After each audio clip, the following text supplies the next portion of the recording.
Hello everyone and welcome to today's webinar, Automating VMware ESXi. My name is Mark Naus and we're going to get into introductions in a bit, but I'd like to thank everybody for joining the webinar. So just a quick introduction and we'll get on to the technical portion of the webinar.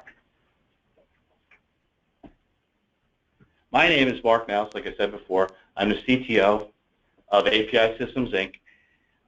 I've been involved with VMware since the early workstation and GSX days, and I think we've got a pretty informative and fun webinar for you today.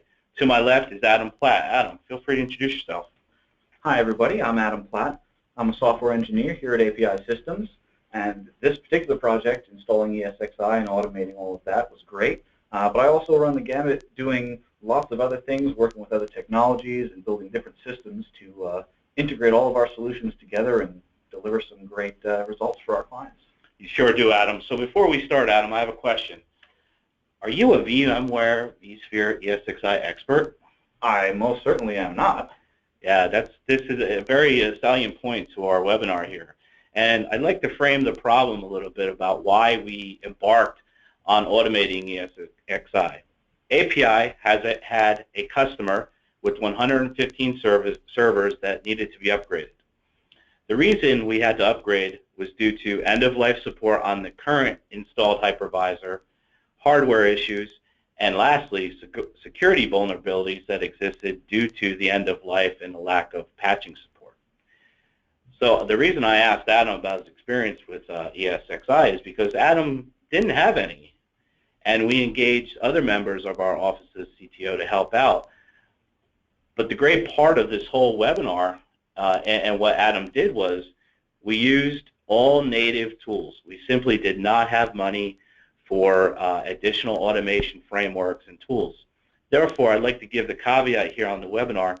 There are many ways to go about this, and your mileage is going to vary. This is just the route we went, and there are many different variations of how you can achieve this.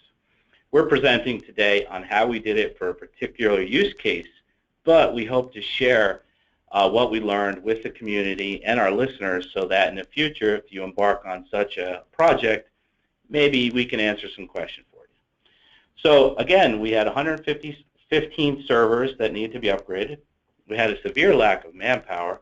And the one thing I neglected to mention was that we were working in a regulated environment, meaning every change we made, upgrade to a server, must be documented. And the previous installation method was done 100% via a manual document.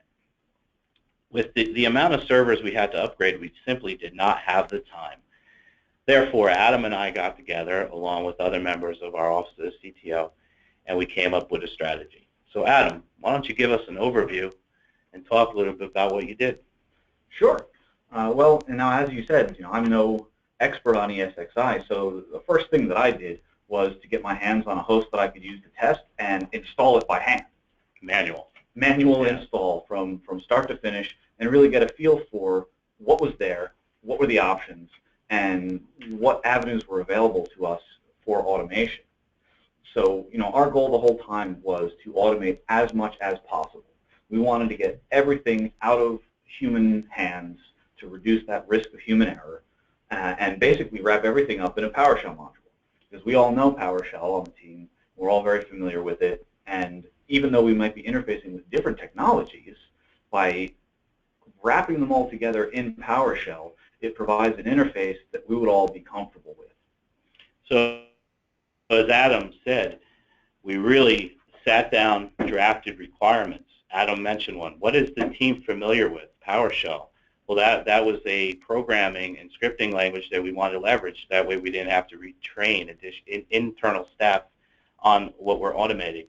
The next was we really sat down and looked at the host requirements that we had to do. And a big one, our security baselines and how we had to be compliant. Yeah, that was huge because of the regulated environment that we were operating within. So we had to make sure that every step of the way, whatever communication channels we were using, everything was properly secured, and that all of the correct features were enabled or, in some cases, disabled to ensure that we would be compliant. Yeah, so my advice to those on the call is prior to starting an automation project, know what you would like to automate inside and out. It'll save you time, money, and resources in the long run. So Adam, why don't we talk a little bit about some of the tasks that we did automate? And again, the first bullet here is server BIOS. We also included some server updates. Why don't you just tell us about that? All right. So our project, as you can see, expanded a bit beyond the actual installation of ESXi. This was a full server migration. We had these servers were globally distributed, and they were in a heterogeneous state. Some of them were on different BIOS versions. For some of them, the Intelligent Platform Management Interface was on a different version. So our project also involved getting those all up to date on the same version of all of their BIOS and firmware. And so I had to investigate how we could possibly automate that as well. So we started with the server BIOS, and then we did the IPMI's firmware. Third, we would actually do the install of ESXi.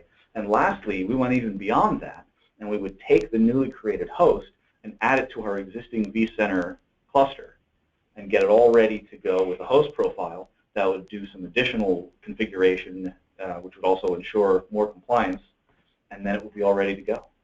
So that's interesting. We also included additional scope to our project, and that's upgrading the server's BIOS. We did that because we had different ages of servers, therefore we had different BIOS versions. And one particular security vulnerability involved upgrading to the latest BIOS firmware, and therefore that's why we added that to the scope. So Adam, did you run into any complexities with working with the IPMI interface? Oh, absolutely. In the end, it was well worth it, though. So working with the IPMI, we needed it for a number of the things that we were doing. And basically, we used it to reboot the server whenever we needed to, and we used it to mount ISO files as virtual CDs in a drive. And that's kind of what allowed us to launch a lot of the installs. So even if we hadn't had to update the firmware in the IPMI, we still would have needed to work with it.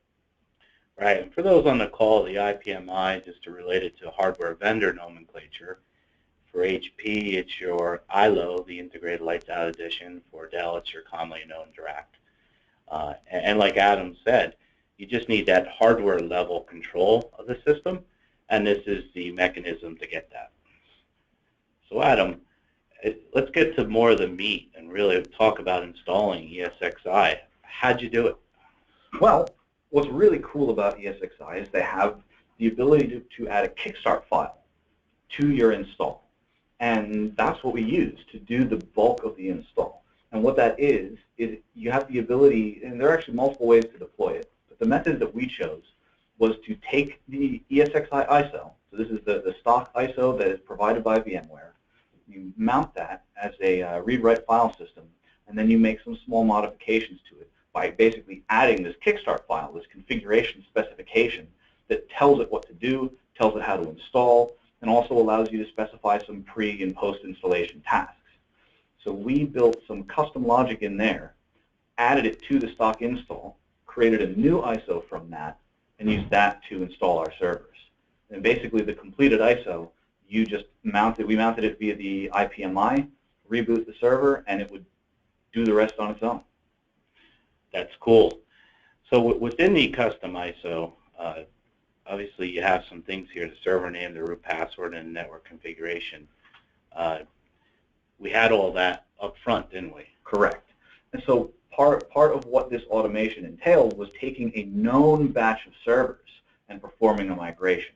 And this allowed us to really get in there and automate away a lot of the configuration steps. Because as it says here, we knew every single machine's server name that it was supposed to have. We knew exactly how it was supposed to be configured for the network. And what we did with our automation, the old hypervisor install had all the root passwords were, not all of them, but a lot of them were the same. There was some repetition in there. So what we did for this, we decided to make it even better. And we created a unique root password for every single one of these 115 hosts. That was randomized and complex, I hope. Oh, it was those passwords are so annoying to type in. They have all kinds of weird characters in them. So I think another benefit of automating can be really looking at your security and how you're doing things in the past and perhaps making it better. Absolutely. I believe that with automation, it becomes a lot easier to build in additional security in a lot of ways. Because something like having unique passwords for each host, if you were doing this by hand, you'd have to think of a new root password for each one, or get a password generator and hit generate for each one. We built a shell script that just generated 115 unique random passwords, associated them with each host, and we have, I think, one copy of the master file that has the actual raw passwords that we have in a secure location, but everything that was embedded into the ISO was already encrypted and hashed out. Excellent. Excellent. So, I mean, this handles the basics, but were there any challenges like pre and post configuration items you had to handle?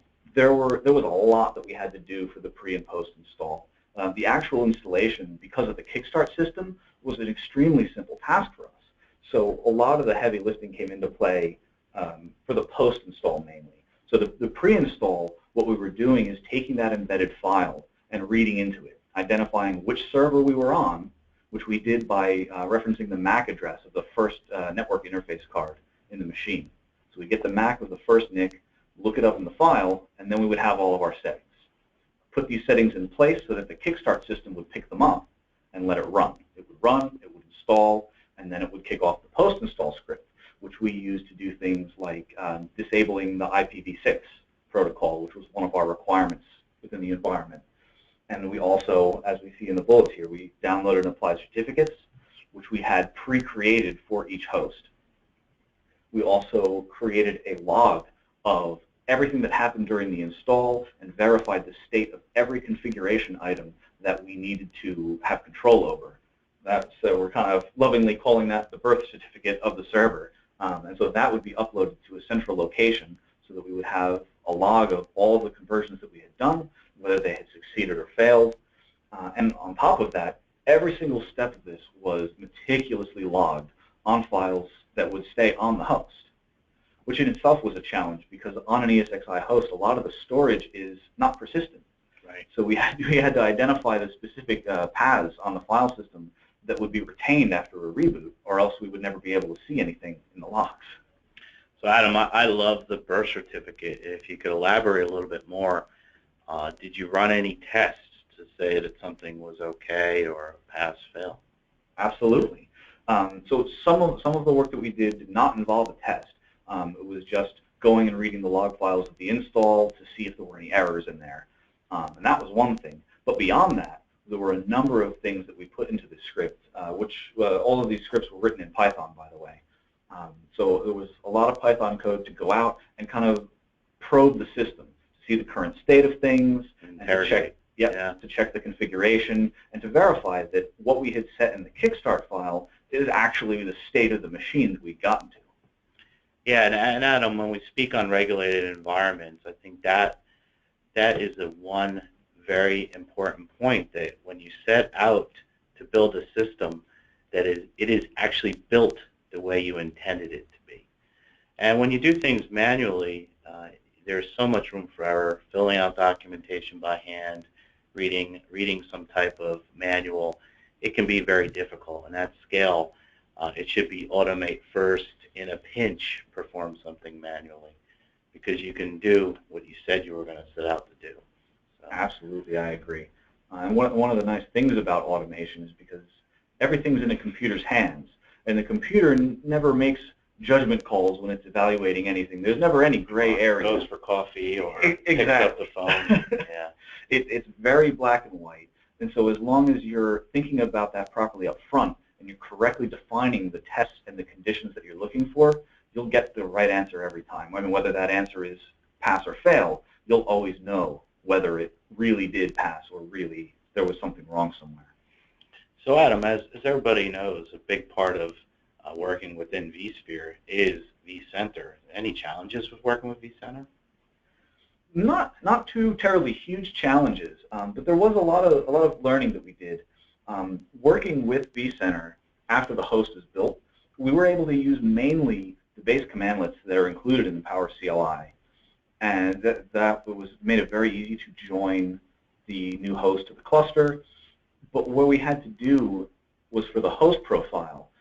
There weren't base commandlets in PowerCLI to do everything that we needed to do.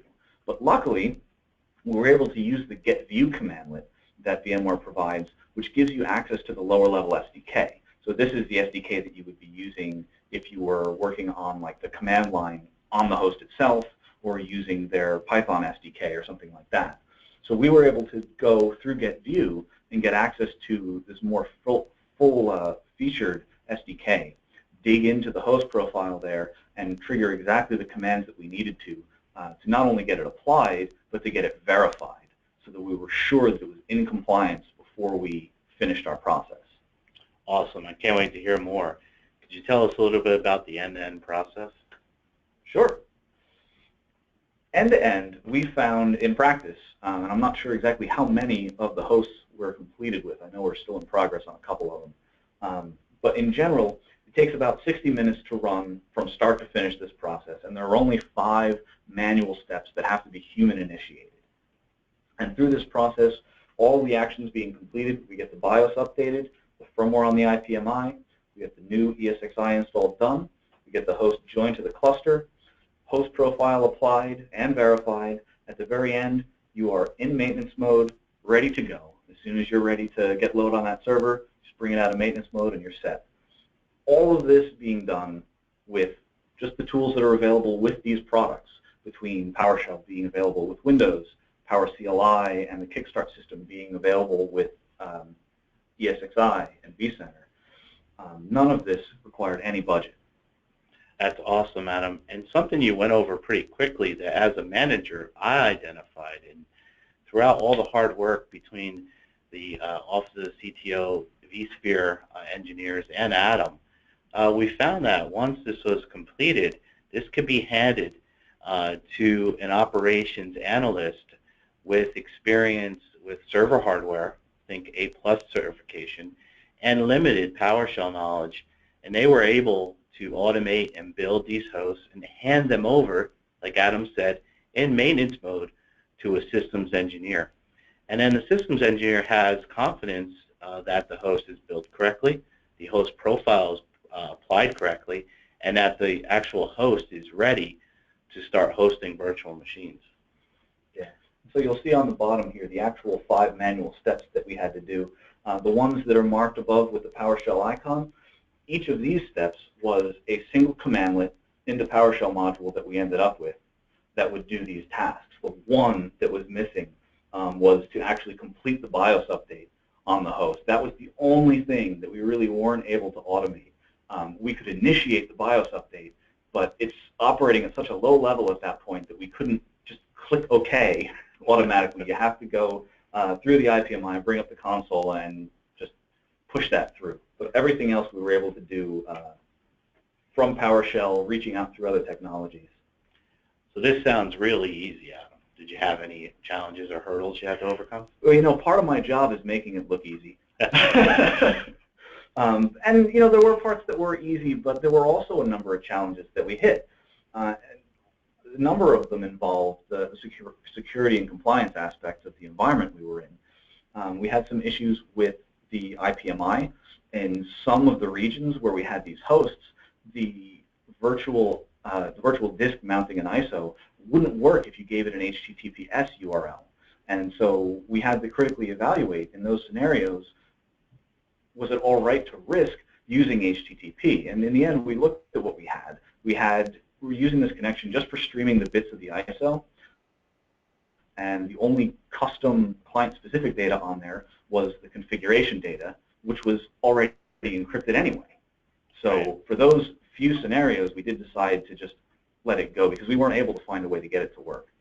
We also had to consider the security of our FTP uploads. When we were uploading those server birth certificates, we didn't want to have a plain text password embedded on the ISO.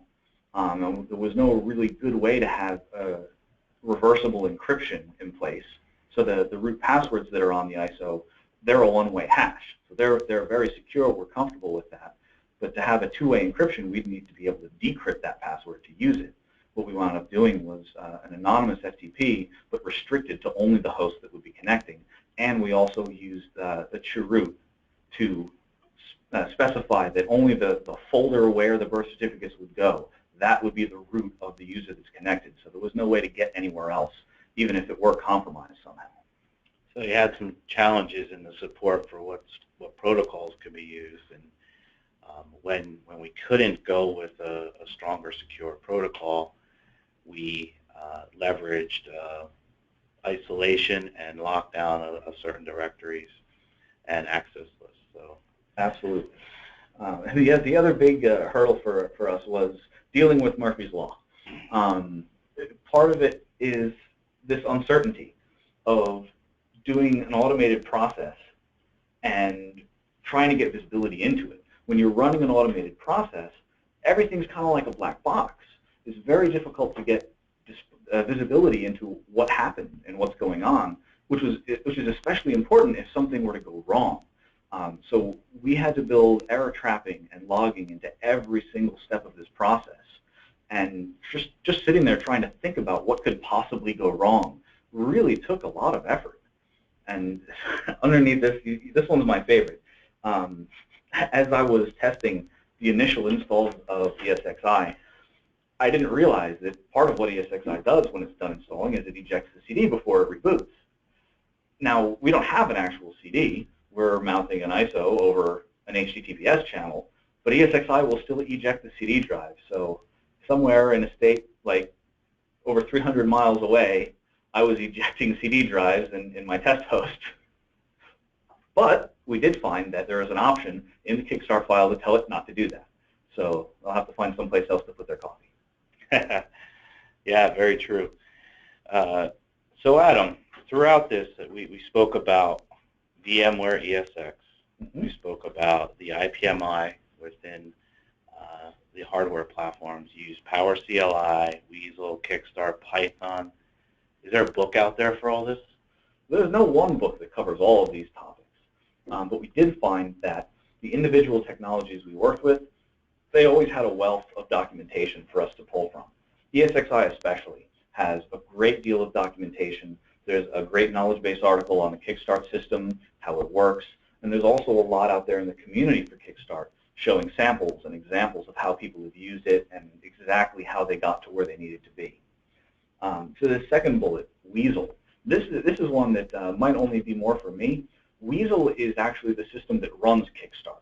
It's a Python-based system. It's open source. You can find it on GitHub. But I actually dug into the source code of Weasel to take a look around and get a better idea of precisely what was going on during the steps of the install, during some of the initial checks. What had happened was there were some events that we were seeing in our log files that we kind of needed to qualify for the regulated environment to make sure that everything was explained and everything was accounted for. So I actually went into Weasel and took a look around, and by checking out the code and reading through the comments and the community discussions there, I was able to identify every single log entry that we were a little unsure about. So in the end, our birth certificate files are able to report on, yes, we did see this warning and that warning and this thing. These are all expected. So we were able to put everyone's minds at ease by kind of really documenting and explaining all of those steps along the way. So Adam, you mentioned manuals, web. Were there any things that you needed a lifeline? And if so, where'd you go to that? Oh, absolutely. We hit a few cases where we just could not quite figure it out. And also some cases for me where, with my inexperience with the ESXi, I didn't know. For these cases, we definitely reached out to the community.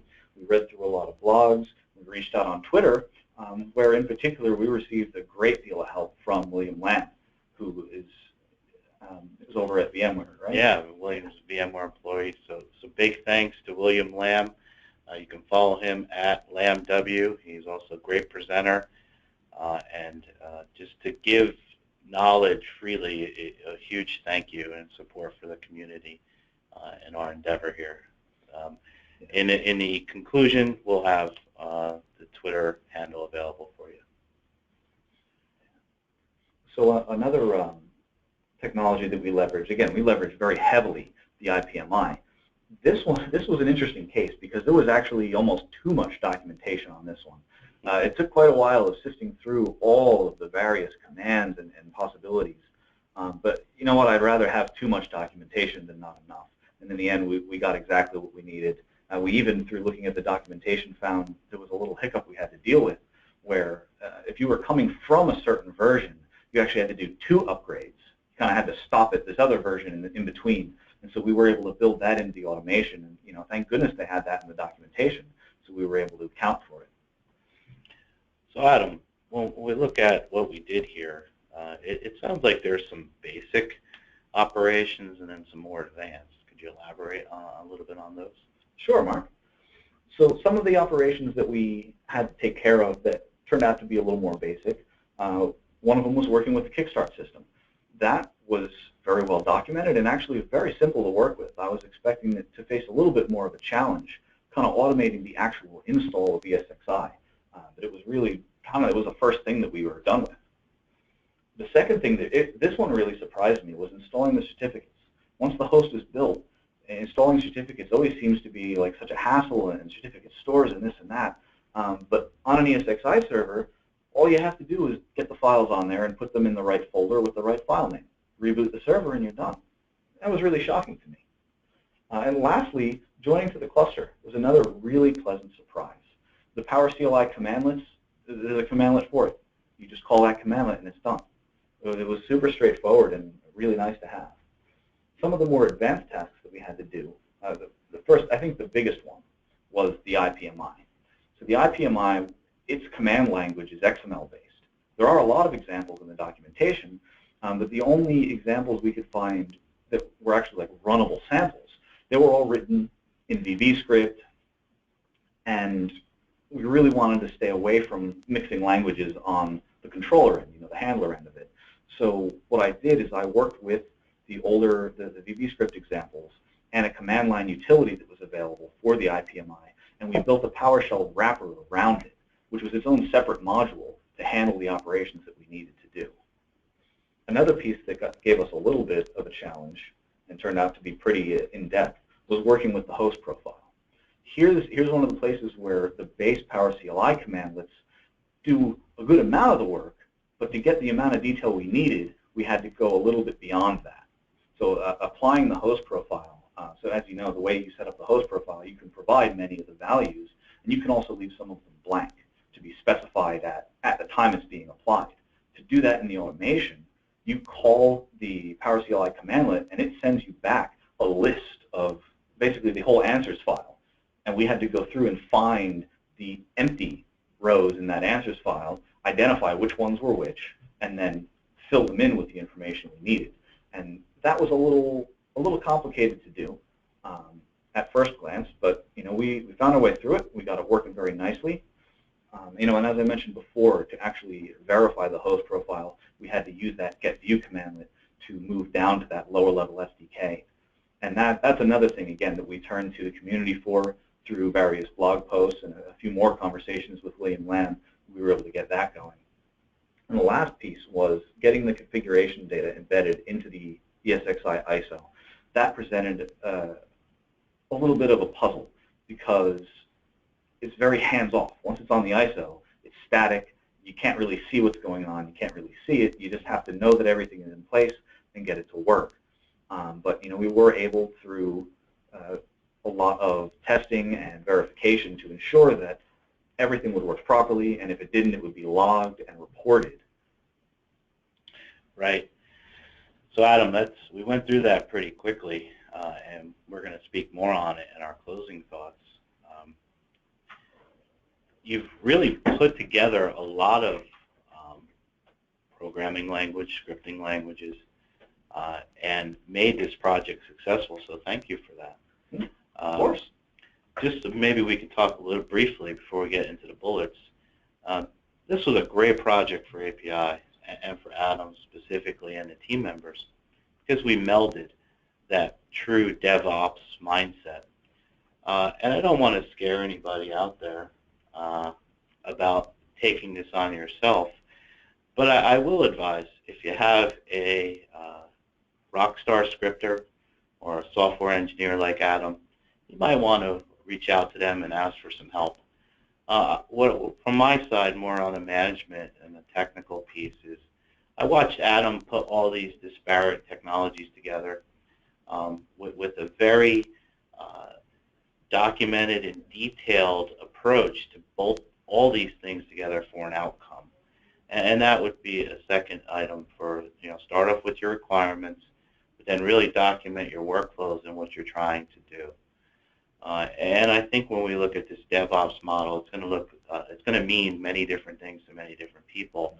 But for us, it's really the melding of two schools of thought, two ways of looking at things. The traditional engineer, often when pressured, may not reach for automation. They may do it the manual way, and not that that's a bad thing. And I'm, growing up in back office, I know that if we've got to get something done, we often go that route.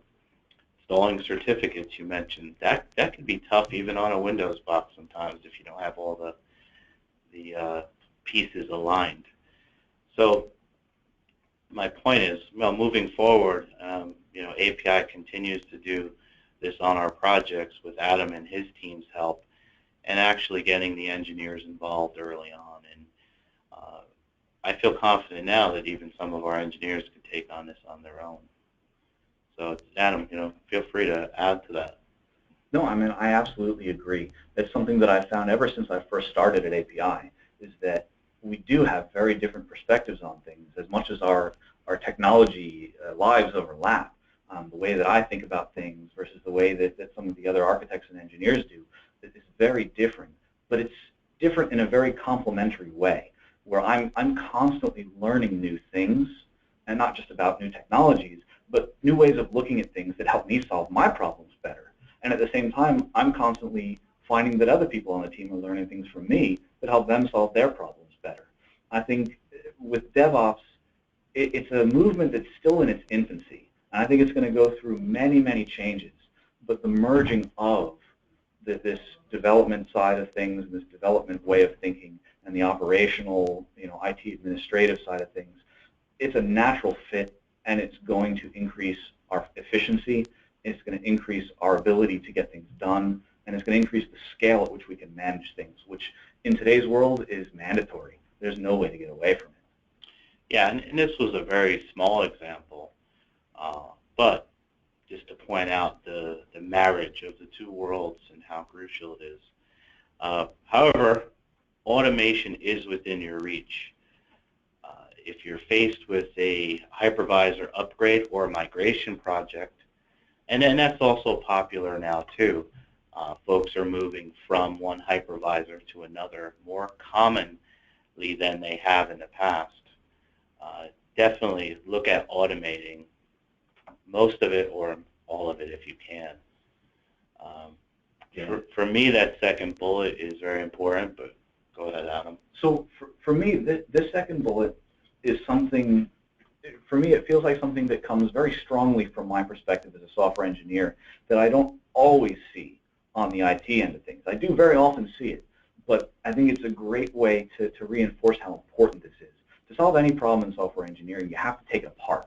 You have to understand all the little bits and pieces and then how they fit together. One of the reasons we were able to complete this project so successfully is because of taking that approach. I agree.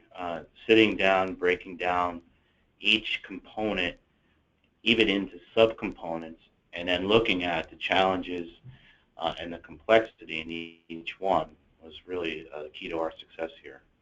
Not only that, but by doing that problem breakdown, we were able to build solutions that are modular. So as I was saying before, we built a separate PowerShell module to interact with the IPMI on these hosts. If we have another project where we need to do anything else with those servers, we've already got access to automate the IPMI now. And that stands alone from the ESXi install part of the automation. So that'd be a recommendation for you, is to create segments and bolt it together with an overarching framework? Absolutely. One of the number one things to think about when you're writing code is, how can I make it reusable? How can I separate the different concerns here?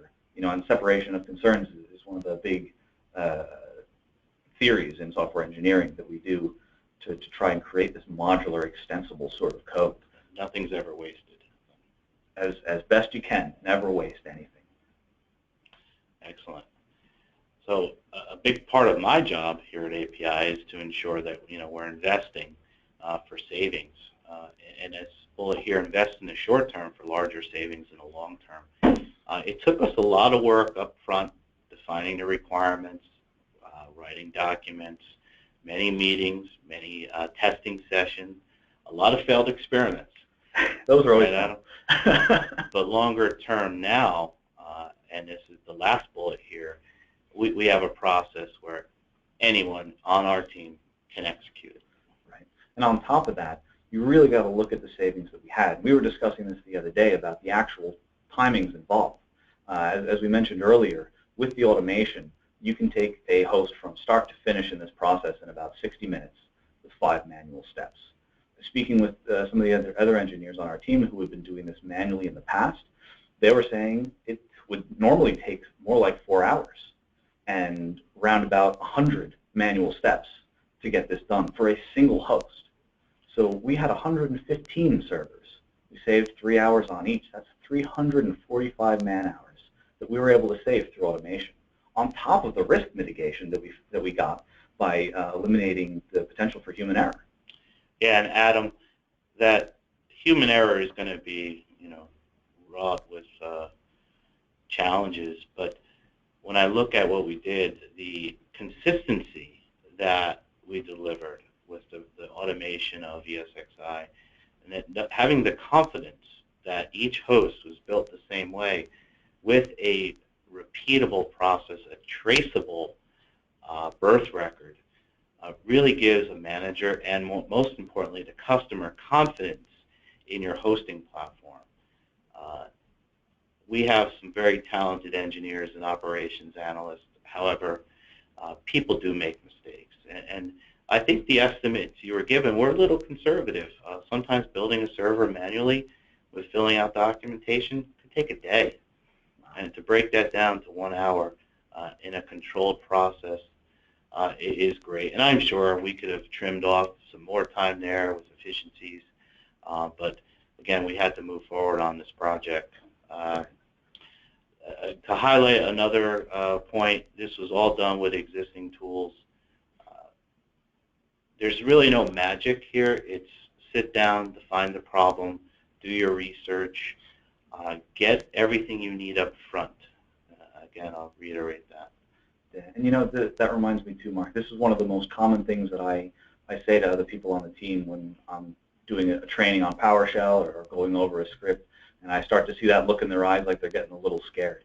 I always tell people that writing code is not as scary or complicated as you might feel. It's just a matter of getting to know it, and it's the same approach that I try to take learning about new pieces of infrastructure, things that I'm not familiar with, that you guys may do every day. It's not as hard as it feels when you're first getting exposed to it. It's just a matter of getting used to it. It's something that you can handle, you can tackle it, and you will as long as you take your time, pace yourself, and decompose these problems, take them a step at a time. I agree. And for those on the webinar, we do this to share technical knowledge, and I know we didn't give away a lot of code. There will be future blog posts. Keep your eyes open for where Adam's going to go a little deeper into some of the things he did possibly with Kickstart and maybe share some snippets of the modules you built. For those of you attempting to refresh, we are, of course, available for consulting. I'd give the automation a shot first. Feel free to reach out to us on Twitter. I'm at ShaneTech. Adam, you're at what? Platta. Platta. And of course, you can call API and we can schedule a consultation and talk about your project. I think the great part, Adam, is for another customer or another project, we can tailor it, and maybe they don't need all of it. Maybe they just need pieces. Absolutely, and that's another benefit of building a modular solution. If we were working with a different vendor's IPMI, we can just very easily switch that piece out. Great point. So with that, I'd like to move on to some questions. We have one question here from Kyle.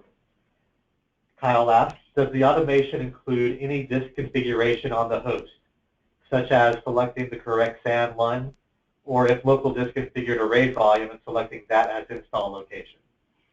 That's an excellent question, and unfortunately the answer is it could. However, in our case, it did not.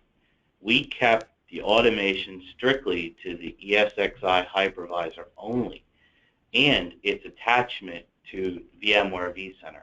At that point, we automated the attachment of a host profile. So those configuration items that you mentioned would be in a host profile that would be set up by a VMware, a vCenter administrator. Again, going back to how we started this, we of course had to have one server that was built manually to reference, and same thing with the host profile. That's what we did. We created one, we used it as a reference, and then the host profile is attached with all the distributed vSwitches it needs, the SAN LUNs that it will be consuming, etc. Adam, you got anything to add on that? Well, the only piece for me to add is that there are options in the Kickstart about disk configuration, but it's more for just choosing where ESXi is going to be installed and which partitions to clear and format. And we stuck with a very basic installation. And granted, we already knew how the local disks on our hosts were configured, so we were very simply just installing on the first available disk. Yeah, and for those who are wondering, we did install on locally installed hard disks on a rack-mounted server, but this also could have been a blade server with boot from SAN. This is the particular configuration we had, very basic, and that helped us, I believe. In some cases, though, we may have needed to maybe format a disk or something like that. How would we have done that then, Adam? The ESXi installer will do that for you. So as you specify which disk to use, it will automatically repartition and format it before doing the installation. Did the ESXi automation, could it also do creating RAID drives and things like that? How would you handle that? Now, if you needed to create set up a RAID, what's the correct terminology? A RAID partition, that I think you would still have to do with the regular BIOS tools. Right, you would still use the IPMI configuration, or the RAID controller configuration for that matter. And that's going to vary depending on the RAID controller installed in whatever server you're using. Well, that about completes our webinar. Again, some closing thoughts, additional thoughts.